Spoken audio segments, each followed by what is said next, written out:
देखो बेटा, नेक्स्ट जो हमारे टॉपिक आ रहे हैं रेस्पिरेटरी सिस्टम में, बेटा टॉपिक जरूरी है, समझना उनको ध्यान। क्या हो गया यार, गला बैठ गया, आजा अंदर आ। अरे क्या बैठ तू, फेफड़े गर्म कर ले। पता नहीं गले को क्या हो गया, अभी और हुआ है, फील नहीं आएगा सर, गला सही करो पहले। कर रहा हूं यार। ओ पेपर हुआ था तुम्हारा है, तुम्हारे पेपर है क्या ये? पेपर में कोई डाउट? मजा आया पेपर करके जो मैंने पढ़ा है? ऐसे क्या देख रहा है मेरे को? पेपर किया, दिया तुम्हें पेपर? ये नेट एडीवी है। ओ किस किसने पेपर दिया? एक अजीत तुम दिया होगा। मैं कहाँ है? मैं भाग गया। तेरा नाम क्या है? समय। समय तो बहुत खराब चल रहा है, घड़ी भी समय नहीं दिखा रही, तो क्या खाता ठीक चल रहा है समय। तुम तो पुराने बच्चे हो। शिवराम, शिवराम समय। तो राजा आपने चारों ने एग्जाम दिया बेटा, एक ट्रायल एग्जाम था, ट्रायल मान एक बस यहाँ ले लो एग्जाम। ये बेटा आपका एलएसए का जिसकी आप तैयारी कर रहे हो उसका कुछ इस तरह से आएगा, है ना बेटा? उसमें कोई ऐसा क्वेश्चन जो आपको पूछना हो। पेपर लाया? पेपर लाया? तुम लाए? तुमने पेपर दिया था बेटा? क्वेश्चन नंबर 1 से लेके 20 तक देखो, किसी को कुछ पूछना हो।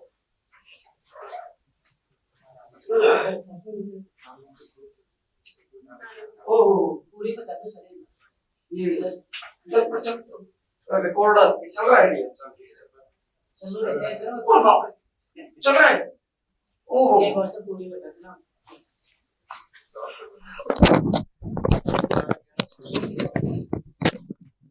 अरे सब क्या हो गया बेटा? जल्दी पूछो, कुछ पूछना हो।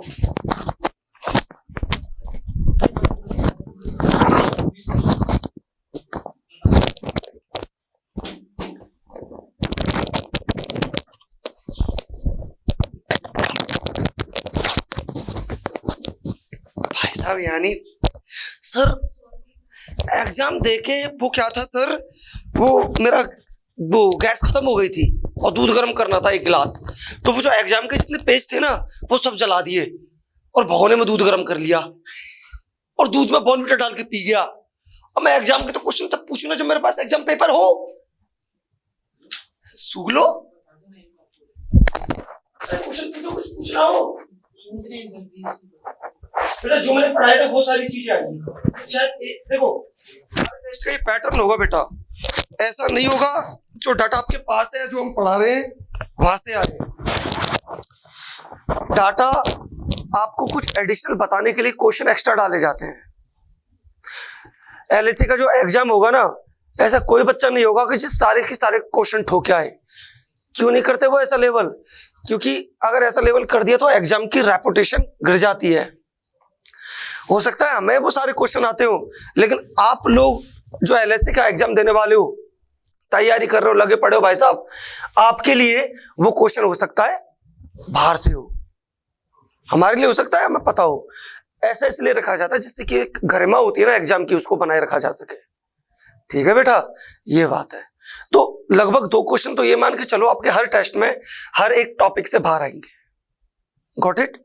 तो उसके अलावा जो मैंने पढ़ाया था ना सारा था इसमें, मैंने आंसर की भी भेज दी थी तुरंत इसकी। चलिए बेटा, आंसर की मिल गई होगी आपको। देख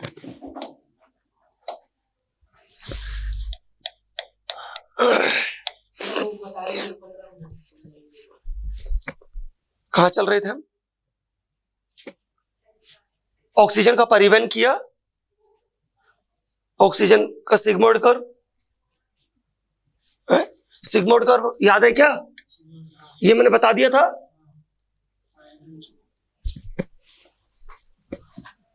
अरे टैडीज बताओ कहाँ चल रहे थे हम?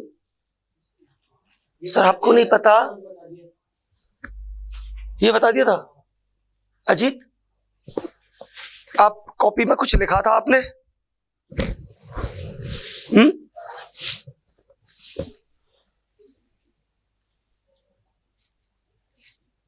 तो रुको, देखो मुझे याद है हमने शव शव किया था। क्या किया था? शव शव शव किया था, विसरण किया था हमने, किया था। और हमारी गैस वातावरण से निकल के कहां चली गई? फेफड़ों में। कहां चली गई? फेफड़ों में।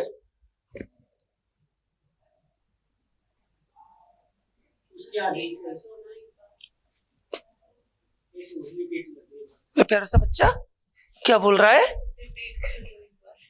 अरे रुको यार, अरे यार कैसी बात कर दी इसने यार। रुको यार बेटा, वो पढ़ाने के बाद है ना। आपको एक चीज याद है, मैंने बताया था हेमोग्लोबिन 4 ऑक्सीजन को ले जाता है, 1 2 3 और 4। ये भी याद आया? तो इसका मतलब है मैंने आपको ऑक्सीजन का परिवहन पढ़ा दिया है। यहां तक हम आ चुके अपने सिलेबस में। ऑक्सीजन है, ये क्या हो गया? ऑक्सीजन का परिवहन। अरे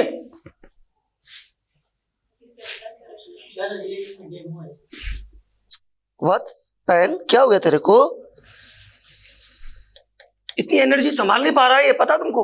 इतनी एनर्जी को संभाल नहीं पा रहा है पेन। ये कह रहा आ गया ये खूसट, फिर से कैसे? अरे भाई साहब जो भी है, तो देखो मयंक, अजीत, अमन, शिवराम, आप सबने देखा दोनों टेडी बियर आए। देखो ये बैठे दोनों टेडीज। खड़े हो जाओ बेटा, खड़ा हो जा बेटा। नाम क्या है? किशन कुमार। दिशन? किशन है? किशन दिशन जिशन किशन किशन। अच्छा के, ओके। एल से कहां से किया बेटा? Sir Surendra college. Okay okay, कहां पे है ये? विवेक विहार। अच्छा यहीं पे। Okay okay, down down down. खड़े हो जाओ बेटा। नामकरण? निकिता। ओके, एल से कहां से किया बेटा? नाथद्वारा। अरे नाथद्वारा वहां पे वो स्टैच्यू ऑफ बिलीफ शायद है, वही तो बोलते हैं। ओह जाओ नाथद्वारा से रोज दर्शन करते होंगे तुम वहां पे। जाओ बोले बाबा ये ले एक फूल एल से बना देना मेरे को, गवर्नमेंट हॉस्पिटल में। वो भी अगले दिन गई, ये ले बोले बाबा 2 फूल आज मेरे को एल से बना देना। फिर कह रहा हूँ डिग्री होते ही साल बर्बाद नहीं होनी चाहिए। बैठ जाओ। वो और नाथद्वारा से करके आइए ये तो इसका तो हो सकता है हो जाए। बोले बाबा इसकी सुन ले बेटा। किशन, किशन क्या नाम है? रितिका, नितिका, किशन। हाँ नितिका, नितिता, NITI। अच्छा निकिता। अरे यार निकिता, अरे यार ये नाम है इसका, निकिता। हाँ और ये किशन। अरे मुझे याद हो जाएगा अभी, मुझे अच्छे से औरों को याद है, ऐसे तुम्हारा भी हो जाएगा। राजा हमने एक टॉपिक स्टार्ट किया और ये हमारा अब दूसरा हफ्ता है। इससे जो पिछले वाला हफ्ता था यहाँ से हमने क्लासेस स्टार्ट की थी। LSM मिशन हमारी नई स्टार्टिंग है, हमारी नई जर्नी है। और जैसे आपने मेरा इंट्रोडक्टरी वीडियो देखा होगा, महासेमिनार का जो भी है, मैंने वहां भी बोली थी कि हो सकता है इतना हमारे पास क्राउड या फिर वो चीज ना रह पाए, लेकिन हमारे पास एक्सपीरियंस, खुद मेरे को 4 साल का एक्सपीरियंस है। और टीचर्स की मैं नहीं बोलूंगा, खुद 4 साल से एजुकेशन फील्ड में हूं मैं।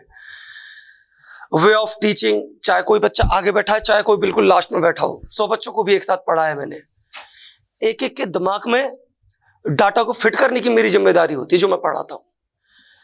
आप यहाँ पे आए हो, हमारे साथ जुड़े हो, गिने चुने बच्चे हो, तभी तो आगे भी बैच आएंगे। जैसे जैसे एग्जाम, मैंने बताया था ना एग्जाम पास आएगा 1.5 महीने पहले, यार ब्रो यार तेरा ब्रो पहचान गया। हाँ पहचान गया ब्रो, यार मैं जयपुर आ रहा हूँ 40,000 रुपए लेके। अच्छा आजा, इसमें से इतने की फीस भर दूंगा, अब तू ऐसा कर मेरे लिए रूम दिला दे। फिर आपको क्या जवाब देना था बताया था मैंने। हाँ सुगले कोलघाट 1.5 महीने पहले आ रहा है। 1.5 महीने पहले आने का मतलब है वो बर्बाद होने आ रहा है। क्या हो रहा है? बर्बाद होने आ रहा है। या फिर वो आ रहा है जिसको कॉन्फिडेंस है, 1-2 बार तैयारी कर चुका है, लगा नहीं है, उसकी तैयारी बिल्कुल टिप्स पे, उसे क्या करना है? रिवीजन। क्योंकि हम कोचिंग वाले एक रिवीजन फेज और चलाते हैं बच्चों का, चलाते हैं ना ओरिजिनल सिलेबस होने के बाद। एक दिन में एक चैप्टर साफ, ये ले है यस सर, एक दिन में भाषा दिमाग ऐसा हो जाता है टें। तो बेटा हमने पिछले हफ्ते से अल्टरनेट क्लास लगी थी, उसमें मैंने चैप्टर उठाया था श्वसन तंत्र। श्वसन तंत्र इन बच्चों के लिए। बेटा आप इनके लिए 5 मिनट देना चाहेंगे? वेलकम करो, क्या करो? वेलकम। नैटा डीबीआर आए तो निकिता और किशन। बेटा श्वसन तंत्र बोले तो देखो मैं पढ़ाऊंगा आपके लिए एनाटॉमी और फिजियोलॉजी और जनरल साइंस। जनरल साइंस में फिजिक्स, केमिस्ट्री और बायोलॉजी, ये 3 सब्जेक्ट मेरे हाथ में होंगे। पहले हमने एक खत्म किया, फिर मैं सोच रहा हूँ फिजियोलॉजी के बाद वो स्टार्ट करूँ जनरल साइंस। एनाटॉमी में नहीं आया करूंगा। क्यों? क्योंकि मैंने शायद कल परसों में आपकी डिमांड सुनी थी, आप ये बोल रहे थे एडमिनिस्ट्रेशन से कि एक बार जो क्लास लगाएं वो कंटिन्यू लगाएं। ये ऐसे तुमने बोला था। बेटा तुमको कितने दिन हो गए आते हुए? अच्छा फर्स्ट डे, सेकंड डे, यानी शनिवार को आए हो आप। आपको बेटा सेकंड डे, थर्ड डे, यानी कि आप शुक्रवार से आ रहे हो।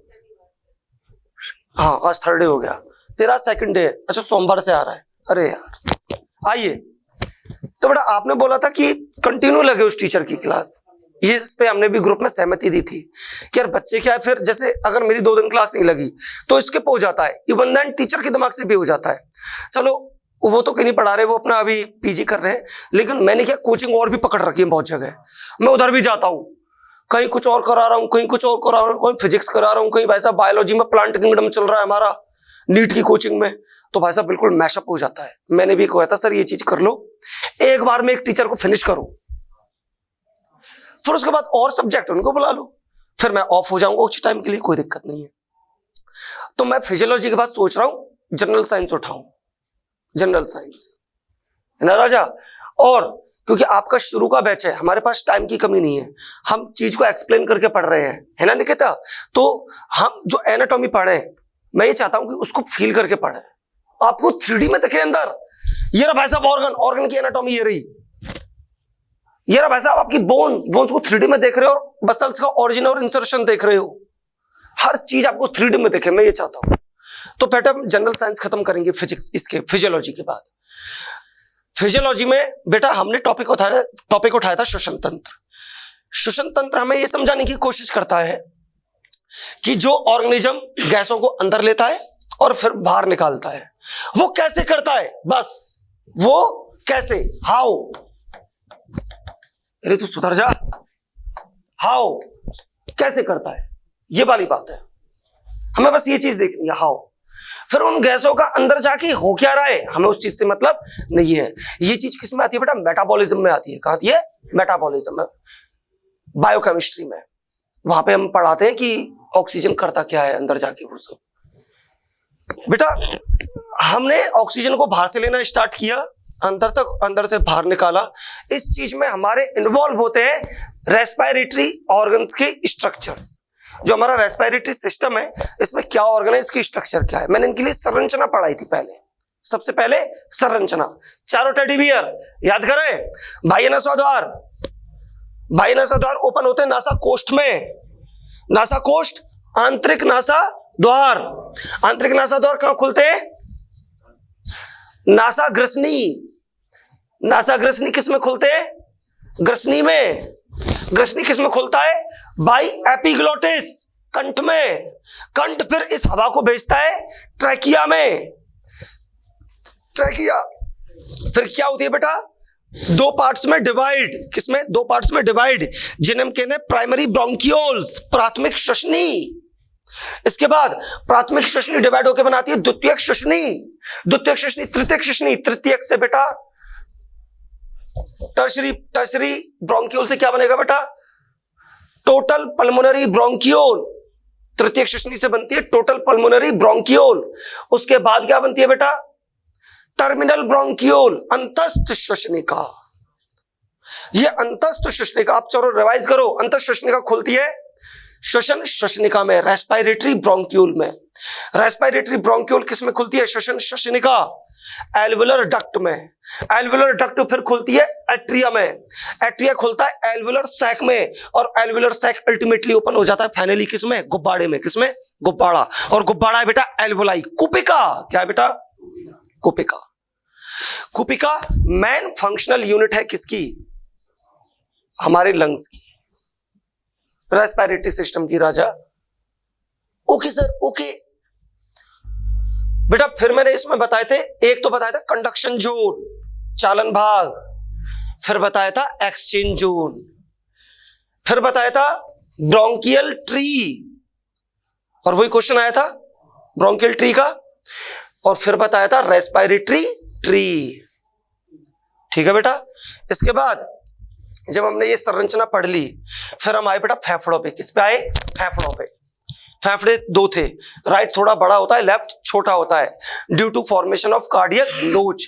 कार्डियक नोच के बनने के कारण लेफ्ट जो लंग होता है, बाएं फेफड़ा, वो क्या होता है? थोड़ा सा छोटा। दाएं में कितनी लोब होती है? 3, और बाएं में होती है 2। बस यहीं तक पूछेगा। फिर मैंने अंदर क्या भी बताया था, मैंने कहा वहां से क्वेश्चन नहीं आएगा। इस तरह में 3 लोब होती है, इधर में 2 लोब होती है। इसके बाद फेफड़ों और कुपिकाओं की मैंने परत बताई थी। क्या बताई थी आपको? परत। फेफड़ों में बेटा 2 परत होती है। कितनी होती है? 2, जिनको हम कहते हैं प्लूरा। क्या कहते हैं? प्लूरा। बाहर वाली होती है स्टूडेंट्स पैराइटल प्लूरा, और अंदर वाली होती है विसरल प्लूरा, और इन दोनों के बीच में भरी हुई होती है बेटा प्लूरल तरल। क्या भरा रहता है? प्लूरल तरल। ये जो प्लूरल तरल होता है, इसका मैंने सिग्निफिकेंस बताया था।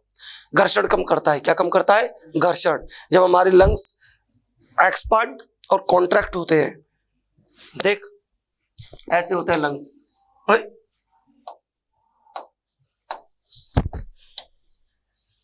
लंग्स, और ये बाहर वाली लेयर, इन दोनों के बीच में क्या है बेटा? Pleural fluid. क्या है बेटा? ये प्लूरल फ्लूइड। अब ये फ्लूइड क्या करता है? अब ये 2 लेयर है। जब हमारे लंग्स एक्सपांड और कॉन्ट्रैक्ट और एक्सपांड, संकुचन और प्रसार करते हैं, तो ऐसा ना हो ये दोनों परतें आपस में चिपक जाए। अगर ऐसा हुआ तो ऐसा लगता है जैसे कि क्या चुभ रहे हो अंदर? कांटे। क्या चुभ रहे हो? कांटे। इस घर्षण को कम करने के लिए मिलता है प्लूरल फ्लूइड, और ये फ्लूइड क्या करता है? ये उन दोनों को पिचकने आपस में नहीं देता। कंडक्शन जोन, चालन भाग क्या था? बाह्य नासा द्वार से लेके अंतस्थ श्वसनिकाओं तक का पार्ट, टर्मिनल ब्रोंक्यूल्स तक का पार्ट को कहते हैं चालन भाग। चालन भाग क्या करता है? अंतःश्वसित वायु को स्वच्छ करता है और शरीर के तापक्रम पे लाता है, ये वाली चीज। फिर था बेटा respiratory tree, conduction zone, exchange zone, विनिमय भाग। विनिमय भाग क्या करता है? रक्त और जो भी विनिमय भाग की संरचनाएं, उनके बीच में गैसों को एक्सचेंज करता है। किसको एक्सचेंज करता है? गैसों को। उसके बाद फिर था बेटा ब्रोंकियल ट्री और रेस्पिरेटरी ट्री। ब्रोंकियल ट्री में सीड टाइप अपूर्ण उपास्थि में छल्ले मिलते हैं। किसमें? ब्रोंकियल ट्री में। और रेस्पिरेटरी ट्री में वो छल्ले नहीं मिलते। रेस्पिरेटरी ट्री यही होता है जो एक्सचेंज जोन बनाता है। क्या बनाता है? एक्सचेंज जोन, जो गैसों के विनिमय के लिए उत्तरदायी है। फेफड़े हो गए। जैसे बेटा फेफड़ों में 2 परत होती है, ऐसी हमारी जो कुपिका होती है ना, छोटा सा गुब्बारा, ये रहा, ये भी 2 परत की बनी हुई होती है। इसमें भी कितनी परत होती है? 2। और मैंने बताया था ये जो 2 परत होती है, इनके बीच में भरा रहता है बेटा लेसिथिन। क्या होता है? लेसिथिन। इस तरल का, वो तरल क्या है? प्लूरल तरल। और ये क्या है? लेसिथिन। क्या है बेटा? ये लेसिथिन।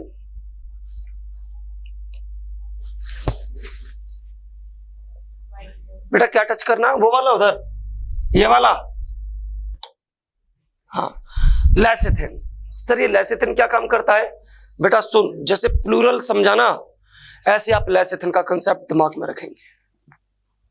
भाई कूपिका के बाहर भी तो अब कितनी लेयर हो गई? 2।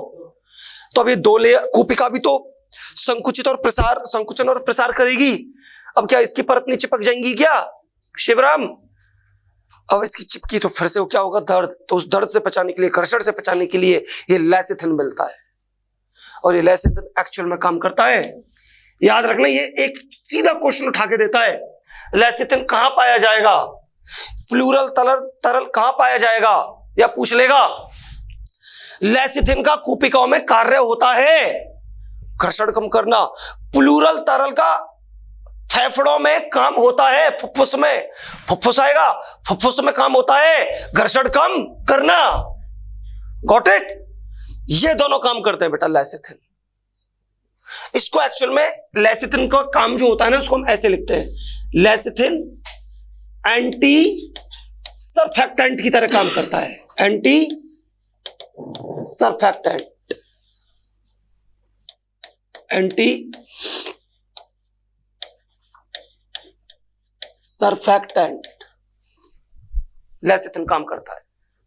एंटी सरफेक्टेंट, एंटी सरफेक्टेंट मतलब पृष्ठरोधी सतह की तरह, इन दोनों को आपस में चिपकने नहीं देता।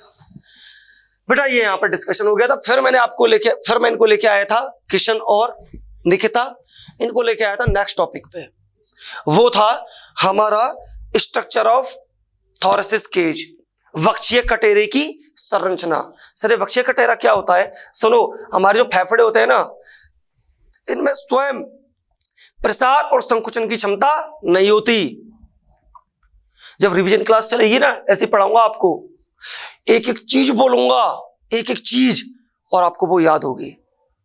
आप नोट्स की भी बोल रहे हो, नोट्स पे काम चल रहा है, प्रिंटिंग चल रही है, आपके पास नोट्स है, आप सिर्फ क्या करोगे यहाँ रिवीजन क्लास में आके, एक दिन में एक चैप्टर खत्म। मैं बोलूंगा सटासट, हर एक टीचर बोलेगा, चीजों को लिखेगा फटाफट, और एक दिन में एक चैप्टर साफ। आइए, वक्षीय कटेरा क्यों जरूरी है? हमारे जो फुफ्फुस होते हैं ना, उनमें स्वयं में प्रसार और संकुचन की क्षमता नहीं होती यार। अच्छा, हाँ, जैसे गुब्बारा है, गुब्बारा रखा है, अब इस गुब्बारे से, और गुब्बारे क्या हाल? हाँ यार मैं बढ़िया हूँ। तो शुरू तो शर्म नहीं आती? मैं 200 रुपए का एक गुब्बारा खरीद के लाया हूँ तेरे को। हाँ यार शर्म तो आती है। अच्छा आती है तो ऐसा कर, तू खुद ही फूल के गोलगप्पा हो जा। क्या वो खुद ही फूल जाएगा? नहीं, आपको वर्क करना पड़ेगा कुछ ना कुछ, जिसकी वजह से वो ब्लॉप होगा। सही बात है। सेम चीज बेटा अप्लाई होती है हमारे लंग्स में। हमारे लंग्स खुद डायलेट और कॉन्ट्रैक्ट नहीं हो सकते स्टूडेंट्स, इनको फैलाने और सिकुड़ने के लिए हमारा मिलता है थोरेसिस केज। क्या मिलता है? Thoracic cage. और जैसे मैंने बताया कि हम ऐसे खड़े हुए, क्या कर दो बिल्कुल उल्टा, गाय और भैंस ऐसे, तो उनकी ऊपर वाली सरफेस डॉर्सल, नीचे वाली वेंट्रल, पृष्ठ सतह और अधर सतह। याद आया? साइड वाली को क्या कहते हैं? पार्श्व, लैटरल सतह कहते हैं। यह है एंटीरियर अग्र अक्ष, और ये नीचे वाली पश्च, जहां से आप एनिमल को कहां से देख रहे हो? पूंछ वाली साइड से। कहां से? पूंछ वाली साइड से, तो वो हो गई बेटा पश्च अक्ष। और अगर आप उसको क्रेनियल एस्पेक्ट से देख रहे हो, सिर वाली साइड से, तो वो हो गया एंटीरियर एक्सिस, अग्र अक्ष। फिर मैंने क्या चीज थी वो बेटा ओरिजिनल क्लास में आता है, टाइम लगता है, मैंने इनको वक्षीय कटेरा पूरा पढ़ाया था और ये चीज क्लियरली समझाई थी। अब देखो, अब अगर वक्षीय कटेरा फैलेगा तो फेफड़े भी फैलेंगे, और अगर वक्षीय कटेरा सिकुड़ेगा तो फेफड़े भी सिकुड़ेंगे। सही बात है। ये चीज जैसी हमने कर ली थी, फिर हमने तुरंत स्टार्ट किया था कंसेप्ट ऑफ आंशिक दाब। आंशिक दाब का कंसेप्ट, पार्शियल प्रेशर। क्या बताया था कि वातावरण में बहुत सारी गैस है, लेकिन हमें मतलब किससे है? ऑक्सीजन से और CO2 से। तो फिर मैंने आंशिक दाब बताई थी। वातावरण में ऑक्सीजन कितना होता है, हमारी कूपिकाओं में ऑक्सीजन कितना होता है, हमारे रक्त में ऑक्सीजन कितना होता है, रक्त कौन सा, शुद्ध रक्त या अशुद्ध रक्त। जैसे आपको आंशिक दाब समझ में आ गया, yes sir, okay okay okay, तब मैंने बताया था कि इसी आंशिक दाब के अकॉर्डिंग क्या होगा? विसरण। क्या होगा? विसरण। And Kishan and Nikita, what is विसरण? बेटा यहां पे मैंने अगरबत्ती जलाई, उसकी स्मेल वहां पे भी कोई टेडी बियर बैठा होगा, उसको सुनाई देगी। यहां से लेके स्मेल वहां तक गई कैसे? विसरण से। किसी भी गैस का उच्च दाब से निम्न दाब की ओर स्वतः गमन करना क्या कहलाता है? विसरण। क्या कहलाता है? विसरण। ठीक है साहब, आगे।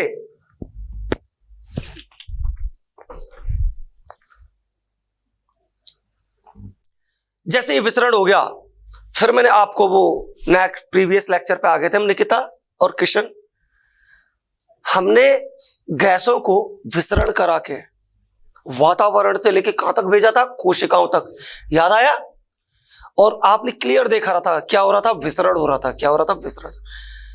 भगवान ने इतनी स्किलफुल स्ट्रक्चर बनाई है हम एनिमल्स में कि गैस अंदर जाती है और सोचो, कुपिका जिसपे क्या चढ़ा हुआ है? सिंपल स्क्वेमस एपिथेलियम, सरल शल की उपकला। इसको पार करके किस में चला जाता है? रक्त में। और रक्त भी उसको कहां ले जाता है? सेल पे। और हमारी बॉडी में सेल्स कितनी है? हम जो मल्टी सेल्यूलर ऑर्गेनिजम्स है, इनफाइनाइट। क्या है? गिन नहीं सकते हम। हर एक सेल तक क्या पहुंच जाती है? ऑक्सीजन। ये एक बहुत ही एक थ्रिल करने वाली चीज होती है कि सोचो यार, हम बस ऐसे करते हैं और गैस कहां चली जाती है? सेल्स के पास। कहां चली जाती है? सेल्स के पास गई। जब हमने गैसों को अंदर लिया तो हमने सोचा चलो ऐसा करते हैं, हमारे लंग्स जो है ना, लंग्स, ये कितनी गैसों को अंदर लेते हैं, इनकी पावर क्या है, ये कितना वॉल्यूम गैसों का अंदर लेते होंगे। तब हमने बेटा कंसेप्ट स्टार्ट किया था, tidal volume, inspiratory reserve volume, expiratory. बेटा आपसे रिक्वेस्ट है, इनको हिंदी में याद करने की बजाय इंग्लिश में ही याद रखना। ये चीज कह रहा हूं मैं अब तक, बाकी सब मैंने हिंदी में बताई है, लिखाई भी है, इनको इंग्लिश में याद रखना। हिंदी में करोगे ना तो इनसे रिलेटेड कुछ कैपेसिटी आती है, उनमें आप कंफ्यूज हो जाते हो। Tidal volume, inspiratory reserve volume, expiratory reserve volume और रिजर्व वॉल्यूम, है ना बेटा?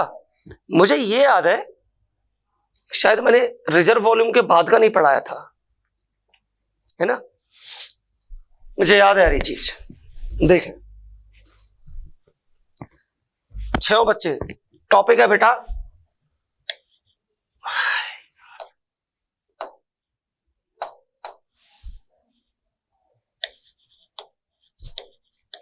फुफ्फुसी है,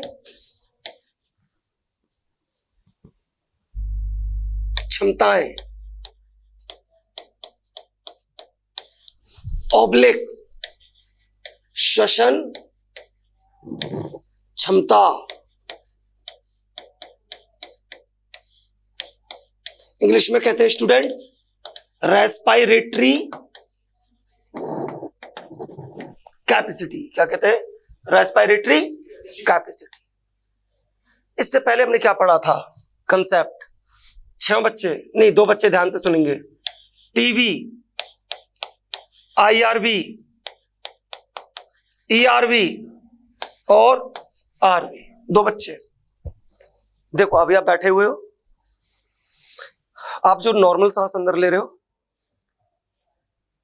दिस इज टाइडल वॉल्यूम।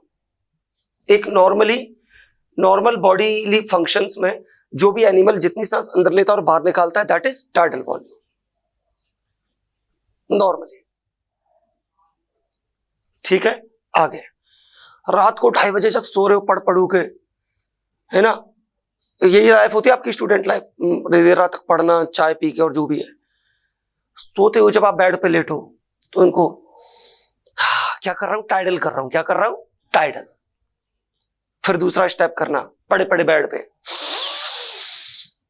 आप फोर्सली जितनी गैसों को अंदर ले सकते हो, this is IRV, inspiratory reserve volume. 2 बच्चे ध्यान से सुनेंगे। नेक्स्ट, आपने जितनी गैस अंदर ली ना, अभी जोर से इतनी गैस को बाहर निकालो, जोर से, वो भी जितना निकाल सको। This is ERV, this is ERV. आपको याद आ रहा है? और लास्ट में होता है एक रेजिडुअल वॉल्यूम। बेटा मैं पूरा तो बैकअप नहीं कर पाया, ओरिजिनल क्लास लगा दूंगा आपके लिए, पर मैं इसको ओरिजिनल की तरह ही समझा रहा हूं। ठीक है। अब इसका कंसेप्ट समझना क्या होता है आरबी। अब बेटा हमारे पास जानवर एक ही है क्या? गाय, भैंस, कुत्ता, लोमड़ी, बिल्ली, यानी कौन कौन है? तो हमारे लिए क्या है, वॉल्यूम नहीं दिए, हमारे एलएसए के सिलेबस में वॉल्यूम नहीं दिए। लेकिन अगर आप डॉक्टरी की किताब उठाओगे, कोई मतलब नहीं है मत उठाना, कोई आपको पढ़ता हुआ भी दिखे ना तो भी कहता पागल है। डॉक्टरी के क्वेश्चन नहीं आएंगे आपके, किसके आएंगे? एलएसए के। अगर डॉक्टरी की किताब उठाओगे बेटा, उसमें क्या है, हम अलग अलग एनिमल्स का वो पढ़ते हैं वॉल्यूम। गाय में इतना होता है ना, फाउल में इतना होता है, हर जगह पढ़ते हैं। इस चीज को समझना आप, क्या होता है रेजिडुअल वॉल्यूम। बेटा हम जो ह्यूमन है, ह्यूमन एक ही प्रजाति है, एक ही स्पीसीज है। हमारे अंदर टाइडल वॉल्यूम होता है स्टूडेंट 500 ml। कितना होता है? यानी कि हम अंदर कितनी गैस लेते हैं? 500 मिलीलीटर। जैसे कि ये बोतल है, ये रही है। अगर इसमें पानी भरा हुआ है तो आप क्लियर बोल दोगे ना कि इसमें पानी कितना है, 1 लीटर बोलोगे। लेकिन अगर इसमें पानी नहीं है, ये खाली है, तो क्या बोलोगे? इसमें 1 लीटर हवा है। आया समझ में? इसमें 1 लीटर हवा है। It contains 1 litre of air volume. क्या चीज समझ में आई? ठीक है। वही चीज हम फेफड़ों की निकाल रहे हैं। हमारे लंग्स इतने स्पेसिफाई होते हैं कि इनको सिर्फ और सिर्फ क्या चाहिए? एयर चाहिए। क्या चाहिए? एयर। कोई सा भी एक डस्ट पार्टिकल या फिर कोई भी फूड पार्टिकल या फिर कोई भी वाटर ड्रॉपलेट गलती से भी चली गई, क्या हो जाता है भाई साहब? एक्सट्रीमली रिएक्शन होती है, कफिंग होती है, ब्रोंक्यूल्स में कफिंग होती है, उसको बाहर निकालने की कोशिश करते हैं। और फिर भी एल्वोलाई में चला जाए तो हो जाता है निमोनिया। क्या हो जाता है? Pneumonia. You know very well, medicine में पढ़ते हैं ये चीज, मेडिसिन वाले सर, शिवम सर। बेटा 500 मिलीलीटर टाइडल वॉल्यूम होता है। टोटल एयर जा रही, कंप्लीटली क्या जा रही है? एयर, और कुछ नहीं जा रहा। 500 मिलीलीटर। इंस्पायरेटरी रिजर्व वॉल्यूम बेटा होता है 2500 से 3000। आप जितनी पावर लगा के फेफड़ों को एक्सपांड कर सकते हो। This is IRV and it contains 25000 to 3000 millilitre volume of air. इतनी हवा होती है भाई साहब। Okay sir, okay. लेकिन यहां पे लोच आएगा। अब करो ERV। ERV किया बेटा, ERV की वैल्यू आती है 1100 से 1500। कितनी आती है? 1100 से 1500। मैं इनको बता चुका हूं ये चीजें। निकिता, मैंने लिखा था ना नाम, निकिता और किशन। क्या समझे आप? सर हाँ बेटा, हमने ली तो थी 2500, हाँ, और निकाली 1500। हाँ सर, ये 1000 का कहां गड़बड़ हो गया? 1000 को हम बाहर नहीं निकाल सकते क्या? पंप लगा दो सर मेरे नाक में और फिर खींचो, पंप लगा के बाहर नहीं आ जाएगी क्या? नहीं आएगी बेटा, कैसे भी नहीं आएगी, कितना भी जोर लगा ले नहीं आएगी। गैस का वो वॉल्यूम जिसे कोई भी एनिमल चाह के भी बाहर ना निकाल सके और जो बॉडी में बचा रह जाता है, बचा मतलब अवशिष्ट, उसी को कहते हैं रेजिडुअल वॉल्यूम, यानी कि अवशिष्ट आयतन। इसका हिंदी में याद रख लो, अवशिष्ट आयतन। अवशिष्ट से आपको तुरंत हिंदी में क्लियर हो जाएगा। अवशिष्ट मतलब बचा हुआ, तो बचा हुआ का मतलब क्या हुआ? Residual volume. सर इसको हम नहीं निकाल सकते। तो सर ये काम क्या आता है? सुनो क्या काम आता है। कोई भी टेडी बियर लेटा हुआ है, रात के 3 बज रहे हैं, गहरी नींद में खर्राटे मार रहा है,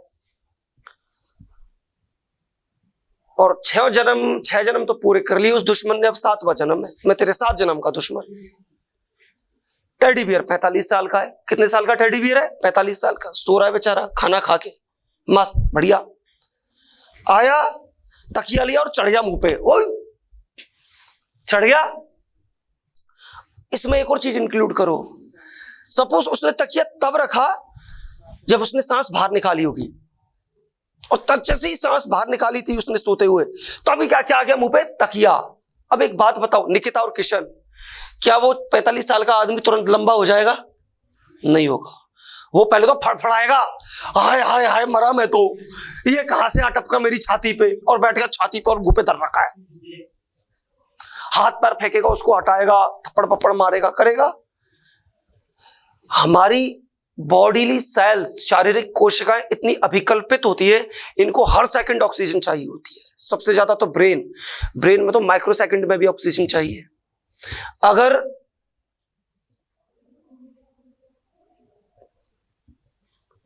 अगर 4 से 6 मिनट के लिए ऑक्सीजन नहीं गई तो बेटा कोमा में चला जाता है आदमी। 4 से 6 मिनट।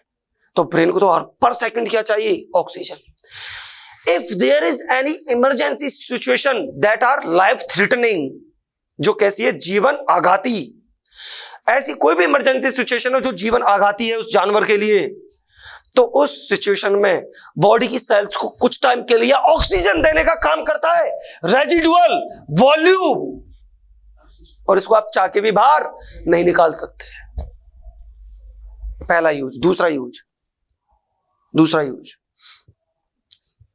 यूज याद है तुमको? बेटा पार्चुरेशन हुआ, बछड़ा बाहर आ गया और वो मर गया। क्या हुआ बेटा? मर गया। अब आप डॉक्टर के साथ खड़े हो। फील्ड में क्या होता है? डॉक्टर और एलएसए। इवन देन अगर आप मोबाइल वेट भी अगर ज्वाइन करो, हो सकता है मैं ही लग जाऊं, मेरे साथ तुम में से कोई एक आ जाए। तो डॉक्टर के साथ क्या होता है? असिस्टेंट होता है, एलएसए। अब भाई पड़ा हुआ है बाहर, डॉक्टर साहब भी माथा खुजार रहे, एलएसए साहब भी माथा खुजार रहे। वैसा कब मरा? ये पेट में मरा हुआ ही बाहर आया या बाहर आके मरा, है ना? इस चीज को हम डिटरमाइन करते हैं रेजिडुअल वॉल्यूम से। अरे ये तो एक तरीका, बहुत तरीके होते हैं। पोस्टमार्टम भी तो ऑप्शन होता है, मैं तो बता रहा हूं, एक ये भी तरीका है। कैसे करते सर? आरवी से। समझिएगा बेटा, अगर वो बच्चा बाहर आके मरा है तो कहीं ना कहीं उसने थोड़ी देर के लिए क्या की होगी? ब्रीदिंग की होगी। और अगर उसने एक ब्रीदिंग भी किया ना, एक, तो सीधी सी बात है बॉडी में क्या आ गया होगा? आरवी आ गया। बस हम क्या करते हैं, हमारे पास एक उपकरण होता है स्पाइरोमीटर। क्या होता है स्टूडेंट्स?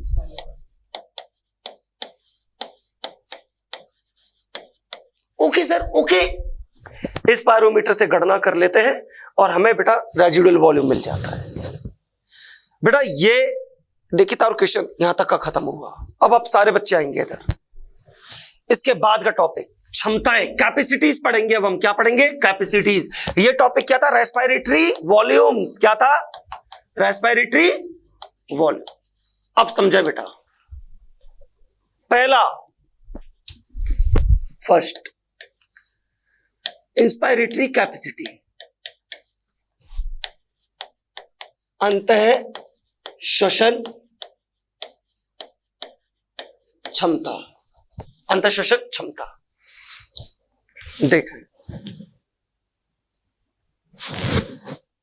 बेटा, आप सांस अंदर कौन सी लेते हो? एक तो टाइडल वॉल्यूम लेते हो और एक लेते हो आईआरवी। पहले टाइडल वॉल्यूम लो आप सभी, और यहां पे रोक के क्या लो? फिर आईआरवी। ये पूरी की पूरा जो वॉल्यूम आया है लंग्स में, ये होता है बेटा इंस्पायरेटरी कैपेसिटी। इंस्पायरेटरी कैपेसिटी हम लिखेंगे इसमें, यहां से क्वेश्चन आता है बस। इंस्पायरेटरी कैपेसिटी होता है टीवी प्लस आईआरवी। क्या होता है? TV plus IRV. बताओ ये चीज समझ में आई? हमारी क्षमता क्या अंदर लेने की, वो वाली चीज। दूसरा एक्सपायरेटरी कैपेसिटी, बाह्य श्वसन क्षमता। बाह्य श्वसन क्षमता सिंपल, आप समझ पा रहे होंगे। ऐसा करो, नॉर्मल रहो, सांस बाहर निकालो। अब यहां पे रोक के और सांस बाहर निकालो। बस टाइडल वॉल्यूम में क्या जोड़ दो आप? ERV। क्या जोड़ दो? ERV, expiratory reserve volume. इसलिए कह रहा हूं जब भी आप रात में 1:30-2 बजे सो, मैं आपको कुछ ऐसी फील करने वाली चीजें बताऊंगा कि वो आपके दिमाग में फील आनी चाहिए। मैं सपनों में नाचता हुआ आना चाहूं, भाई साहब BTS नाच रहा था बोर्ड पे, है भाई साहब पागलों की तरह, सर्दी में भी गर्मी, पसीने आ रहे थे भाई साहब, उसको आया समझ में? ये चीजें आनी चाहिए बेटा। पता है इम्तिहान ही होते हैं जो हमारी औकात दिखाते हैं, इस पूरी की पूरी पृथ्वी पे जितनी भी भीड़ है ना, उनमें से हम कितने अलग हैं। इम्तिहान ही बताते हैं। जितनी भी पोस्ट है उसके कंपैरिजन में 100 गुना ज्यादा बच्चे आते हैं, 100 गुना 50 गुना आते हैं, और जॉब कितने को मिलती है? थोड़ी सी। क्यों मिली? ये उनकी क्या वैल्यू है, ये सब रिजेक्ट, एक्सेप्टेड। ये यही चीज कहता हूं, डूब के पढ़ना। मेरे साथ तो डूब के पढ़ोगे, जो भी मेरी सब्जेक्ट है। गली का कुत्ता भी देखे ना तो भाई साहब 2 कोस दूर भाग जाए, ये आ गया भाई साहब, भाग गया। कभी भी गली का कुत्ता मिले तो बोलते ना बोल टीवी IRV ERV RV, कुत्ता भी कहेगा पता नहीं क्या हो गया इसको। और जब अपने गांव में जाओ, अब छोटे से बच्चे थे, छोटे बच्चों के दुश्मन कौन होते हैं? कुत्ते, जानते हो? जैसे कोई छोटा बच्चा जाता है कुत्ते घेर लेते हैं उसको। अब तुम बड़े हो गए, अब कुत्तों के पीछे पकड़ना, तू इधर TV IRV ERV RV, TV IRV ERV RV, lecithin, pleural fluid, ये चीजें मुंह से निकलनी चाहिए। लेसिथिन, प्लूरल फ्लूइड, और पूरा का पूरा session mark, external nostrils, nasal chamber, internal nares, nasopharynx, pharynx, epiglottis, trachea, primary bronchioles, secondary bronchioles, tertiary bronchioles, total pulmonary bronchioles, terminal bronchioles, और फिर इसके बाद क्या आती है? रेस्पिरेटरी ब्रोंक्यूल्स, फिर एल्वेलर डक्ट, फिर आती है बेटा एट्रिया, फिर आती है एल्वेलर सैक, और फिर आती है एल्वोलाई। झटके मारता रहा करो भाई साहब, सामने वाला सोचे भाई साहब ये तो कता हो गया। हाँ कह देना मैं तो पागल ही हूं, यूं कह दो। एक लगन आती है ना भाई साहब आपके दिमाग में, पता कोई कचना नहीं आता। थोड़ी देर यूट्यूब देख लूं, इंस्टा देख लूं, कुछ नहीं आता। पता क्या आता है? सिर्फ टॉपिक्स डोलते हैं उनके दिमाग में। क्या डोलते हैं? टॉपिक्स। ये सच है ये। और जिसकी ऐसी हालत हो जाती है ना, टॉपिक्स डोलते हैं, बेटा वो ही निकाल पाता है एग्जाम। याद रखना ये चीज। अच्छी रैंक बन गई तो आप जहां चाहते हो ना वहां पोस्टिंग ले सकते हो। भाई मेरे घर के पास दे देगा वो, ऐसा रैंक अच्छी देनी पड़ेगी। डेपुटेशन करा दोगे आप तुरंत। किसके पास जाके? DD के पास जाके या जॉइंट डायरेक्टर के पास जाके करो मेरा डेपुटेशन। जो क्रीम होती है उसकी हमेशा वैल्यू होती है, हमेशा। क्योंकि सबको पता है, मुझे भी पता होगा, जब मैं से जिनका सिलेक्शन होगा ना, मैं खुद उसकी इज्जत करूंगा बहुत। हमें पता है भाई सिलेक्शन लिया है। इंस्पायरेटरी कैपेसिटी, एक्सपायरेटरी कैपेसिटी, और दूसरा आता है फिर बेटा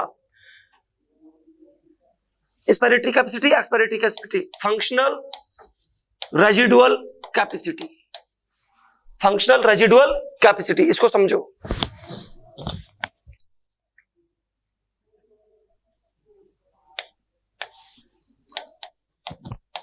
कार्यात्मक अवशेषी क्षमता, वही फंक्शनल रेजिडुअल। अवशेषी शब्द आ गया तो सीधी सी बात है, जैसे ही एग्जाम में क्वेश्चन आ जाए तो इसको जोड़ दोगे सीधा किससे? अवशिष्ट से। किससे जोड़ोगे? अवशिष्ट से, रेजिडुअल वॉल्यूम। लेकिन इसमें जोड़ना क्या है? ये है ये बेटा, इसमें जोड़ेंगे ERV। क्या जोड़ेंगे? ERV। अब फील करो इसको। इसको समझाना क्यों आसान है? क्योंकि मैं बता चुका हूं, वो मरने वाला था लेकिन उसकी उस इमरजेंसी सिचुएशन में ऑक्सीजन देने का काम कर रहा था, रेजिडुअल वॉल्यूम कर रहा था। जब हमारा रेस्पिरेशन बंद हो जाता है तो गैस का वो वॉल्यूम जो अंदर काम करता है, that is functional residual capacity. और इसमें आता है, मैंने क्यों बोला था कि आप ये सोचो कि वो सांस को बाहर निकाल रहा है। सांस को बाहर निकालने का मतलब उसने ERV किया। क्या किया है? ERV और RV।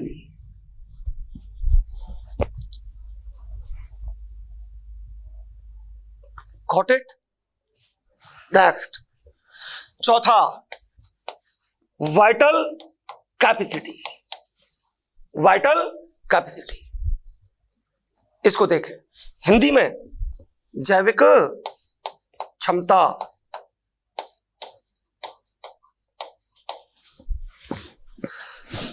जैविक क्षमता। आओ,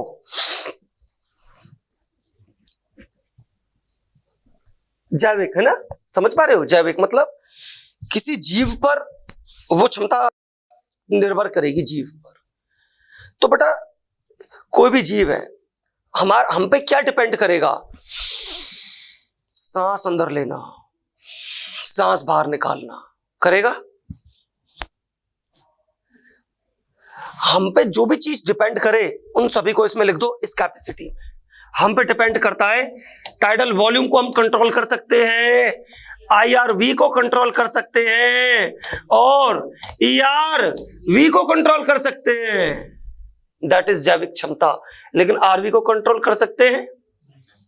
नहीं कर सकते, है ना शिवराम? RV, कमर सीधी कर, कमर सीधी।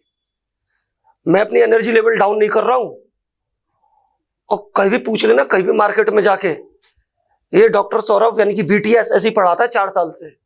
मैं कभी एनर्जी डाउन नहीं करता, याद रखना मेरी चीज। मेरी एनर्जी का सोर्स ही कोई और है, सोर्स ही कोई और है जिससे मुझे एनर्जी आती है। मैं कभी थकता नहीं हूं। मैं शाम को भी, अभी मैं रात को क्लास लूंगा, वहां भी ऐसे ही पढ़ाता हूं कुत्ते की तरह। मुझे आप लोगों से एनर्जी डाउन नहीं चाहिए और कि मैं बैठ जाना, मुझे मतलब नहीं है। मैं शिद्दत से काम कर रहा हूं, मुझे भी आप में शिद्दत दिखनी चाहिए आंखों में। आओ सुनो, ये सारे के सारे जब वॉल्यूम मिल जाते हैं तो बनाते हैं बेटा वाइटल कैपेसिटी, जैविक क्षमता। कि एक कोई भी जीव कितना वॉल्यूम को कंट्रोल कर सकता है खुद में, कितने एयर को क्या कर सकता है कंट्रोल, तो हम जानते हैं इस एयर को वो कंट्रोल कर लेगा। दैट इज जैविक क्षमता। और सबसे लास्ट में बेटा 5वां, लंग कैपेसिटी। लंग कैपेसिटी यह बेटा फुफ्फुस क्षमता। अब इसको देखो क्या है फुफ्फुस ना, यानी कि सर आप फेफड़े की बात कर रहे हो? हाँ, लंग्स की। तो लंग्स में तो सारी की सारी एयर है। किसमें एयर है? लंग्स में। सब कुछ जोड़ दो इसमें। क्या जोड़ दो? सब कुछ। जैसे ही आप ये देख लो ना, लंग कैपेसिटी यानी कि फुफ्फुस, सब जोड़ दो। टीबी ले ले, अरे यार तू क्या याद रखेगा? ERV भी ले ले, सूग ले, IRV भी ले ले, और तू IRV भी ले ले। क्या ले ले? RV, सब ले ले। ये सब को मिला के हम कहते हैं the lung capacity. Lung capacity. हमारे ह्यूमंस की लंग कैपेसिटी होती है 4500 से 5000 मिलीलीटर। एक चीज देखे स्टूडेंट, टीवी किसे पूछूं? अजीत बता, टीवी, ERV और IRV को मिला के क्या कहते हैं?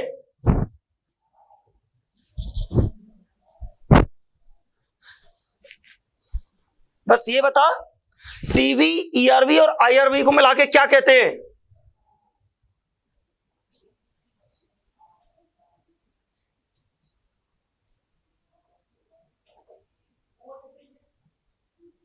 मयंक, मयंक नाम है तेरा? नहीं, शिवराम। क्या नाम है? समय। हाँ, टाइम। टीवी, ERV और IRV को क्या कहते हैं बेटा? ये लिखा हुआ।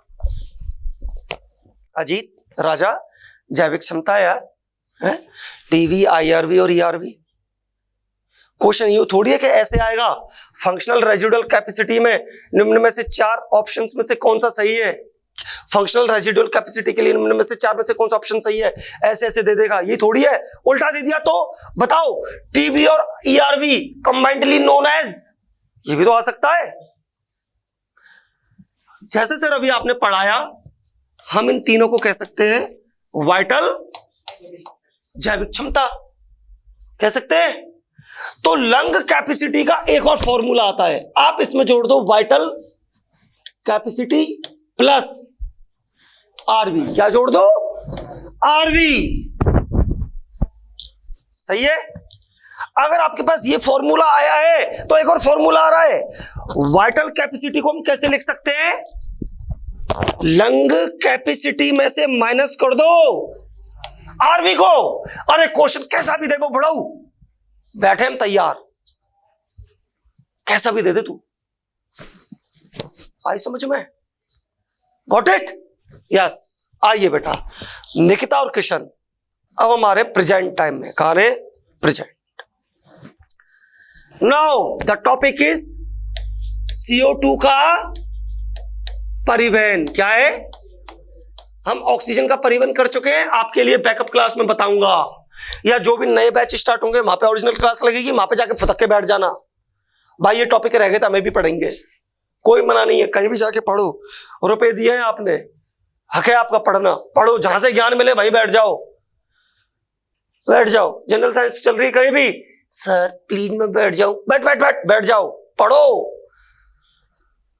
कहीं से भी मिले ना भाई बैठ जाओ, लूटो, लुटमरी मच रही है भाई साहब हर जगह। बात होती है कि आप कितने भूखे हो। CO2 का परिवहन ये रहा, ऑक्सीजन का परिवहन हम कर चुके थे।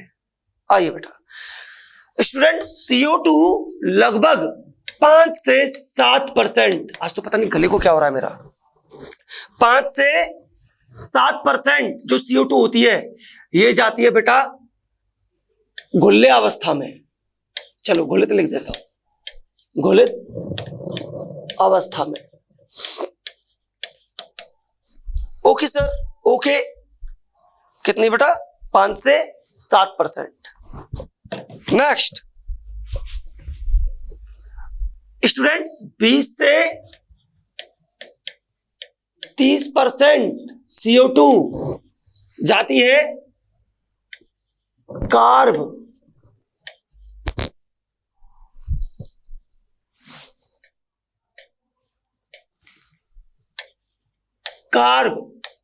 एमिनो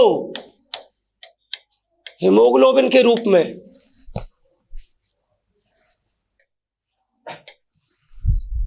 कार्ब एमिनो हीमोग्लोबिन के रूप में, कार्ब एमिनो हीमोग्लोबिन। और 70% यानी कि मैक्सिमम पार्ट CO2 का ये परिवहन किया जाता है बाइकार्बोनेट के रूप में। किसके रूप में? बाइकार्बोनेट के रूप। कौन ले जाएगा बेटा इस CO2 को? ब्लड, रक्त। ठीक है, समझो। ये जो 5 से 7% घुलित अवस्था में जा रही है इसको ले जाता है प्लाज्मा। कौन ले जाता है बेटा? प्लाज्मा। जो 70% बाइकार्बोनेट जा रही है इसको भी प्लाज्मा ही ले जाता है। कौन ले जाता है? प्लाज्मा। और नेक्स्ट जो ये होती है 20 से 30%, इसको ले जाती है आरबीसी। कौन ले जाती है? RBC. You know very well that what is RBC, तुम जानते हो अच्छे से ना बेटा। हमारे ब्लड के 2 पार्ट होते हैं, आएगा हमारा ब्लड भी चैप्टर आएगा। एक पार्ट होता है कार्पसल्स और एक होता है स्टूडेंट्स प्लाज्मा। कार्पसल्स बोले तो कणिकाएं, कणिकाएं होती है 3, आर वाला BC, W वाला BC और प्लेट वाली लेट्स। और ये उन्होंने सुगलों ने ये पूछा था प्लेटलेट्स का दूसरा नाम। अरे भाई मैंने एक क्वेश्चन देखा, मैं तो शर्म से डूब के मर गया। प्लेटलेट्स का दूसरा नाम पूछ लिया उन्होंने, थ्रोम्बोसाइट। क्या कहते हैं? थ्रोम्बोसाइट। वहां पढ़ेंगे, चलो वो तो छोड़ो। कौन ले जाती है बेटा CO2 को? ब्लड ले जाता है। कौन ले जाता है? ब्लड। ठीक है, ब्लड के 2 कॉम्पोजिशन, प्लाज्मा और कार्पसल्स। तो प्लाज्मा ये रहा और कार्पसल कौन है? RBC। ऑक्सीजन को भी कौन ले जा रही थी? RBC। ठीक है सर, अब देखो जरा स्टार्ट करते हैं ट्रांसपोर्टेशन ऑफ CO2। मस्ती के साथ समझना। और जो मैं ये लिखा रहा हूं पी को निकाल लो, पी को कॉपी लिखना बेटा जैसे मैं कर रहा हूं। आइए बेटा, ये आपका टिश्यू। क्या ये? टिश्यू। बोले तो ऊतक क्या है? ऊतक। हम जानते हैं ऊतक किससे मिलकर बना हुआ है? सेल से। सेल का गुंडा न्यूक्लियस। हाँ सर, यस यस, ठीक है बेटा। यहां पे लाइन खींच दो। भाई वाले टैडी, भाई गुड वाली नाइट, टेक वाली केयर। और मैं हमेशा कहता हूं स्टे पॉजिटिव।